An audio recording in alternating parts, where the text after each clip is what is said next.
দেখুন, তৃণমূলের পঞ্চায়েতের নেতা তাকে খুন করতে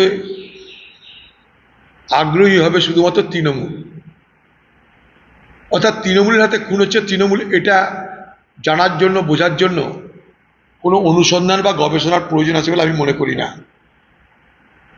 কারণ এটা আজকের বাংলার নতুন একটা তৃণমূলী সিনড্রোম, তৃণমূলের আরেকটা নতুন প্রকাশ হচ্ছে যে পশ্চিমবঙ্গের বিভিন্ন জেলাতে তৃণমূলকে খুন করতে ময়দানে নেমে গেছে। কারণ একটাই, বখরার মারামারি। চোর বেশি, রসদ কম, বখরার মারামারি।